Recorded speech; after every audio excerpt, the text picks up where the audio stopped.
welcome to another episode of the Cutting Room Floor. We are nearing Christmas, and here at Sunny Slope, we've been going through the book of Luke, Luke chapter 1, the stories that Luke records that lead us up to the birth of Christ. And one of those stories is recorded in Luke chapter 1, verses 67 through 80. And this is a song that or a blessing that Zechariah pronounces, and I've got something that I in this text that I find just fascinating, and it's a little complicated to try to explain it in a sermon, and so I thought it would be kind of fun to show you this here on the screen. I'm going to put the I'm going to share my screen so that you can see what I'm referring to here.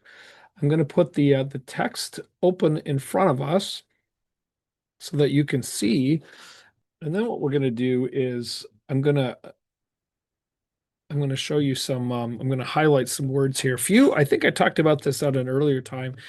In Hebrew poetry especially, uh, Hebrew authors would sometimes use something called a chiasm, which is really just a way of sort of outlining different ideas. So you start with idea one, and then two, and then three, and then you go back down to two and one. And so you have the same idea repeated at the beginning and the end, and then in the middle, all the way through. And actually, it looks like we find one of those here, and I'll highlight this so you can see what I mean. So if we start here if we start here in with the word visited, we're going to highlight that here, and then I'm going to highlight it again in verse 78. So you have the word visited, and then the next we'll do another color here. Let's do red. Then you read, he visited his people, and then you actually find that same idea back in verse 77 right there. Okay, we'll go to a different color again. This is the word salvation at the beginning, and then we find it again right there. We'll choose a different color yet again. Let's do kind of a greenish color here. And we find the word prophets, and then again the word prophets. And we'll pick let's do kind of purple this time. After prophets is the word enemies. The word enemies. And that is right there again, enemies. And then one final one, and we'll do this. Oh, let's do this in dark blue. And that is the word fathers.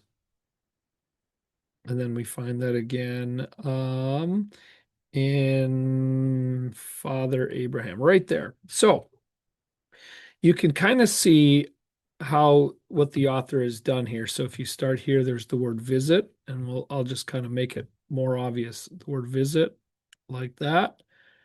And then people, like that. Salvation, like that. Prophets,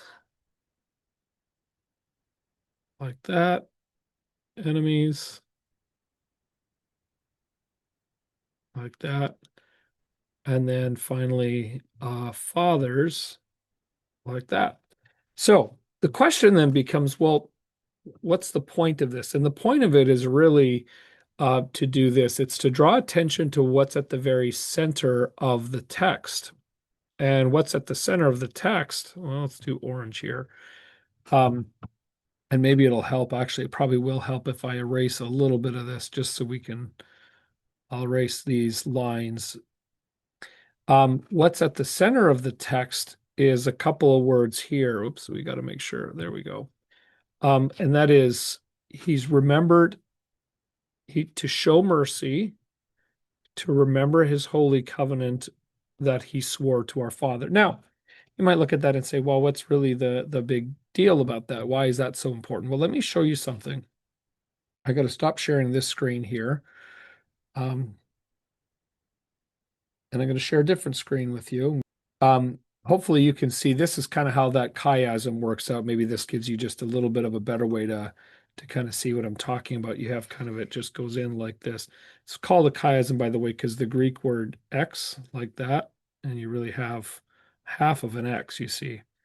Anyways, so that gives you kind of a glimpse, a visual picture of what does this actually look like. But now let me show you, let me show you what I think, why I think this is all important. Because at the center there is this idea of remembering the covenant and showing mercy, remembering the covenant and the oath. Now,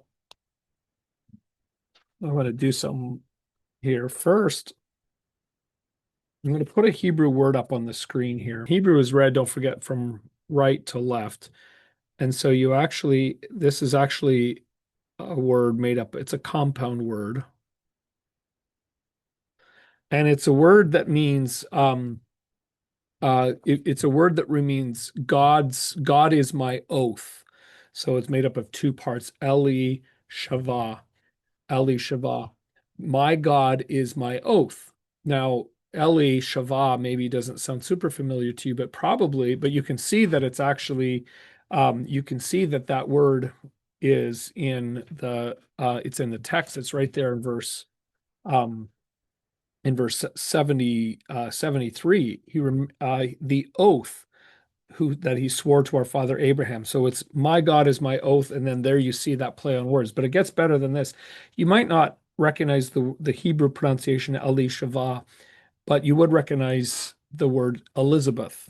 This is the word Elizabeth. So the name Elizabeth means my God is my oath.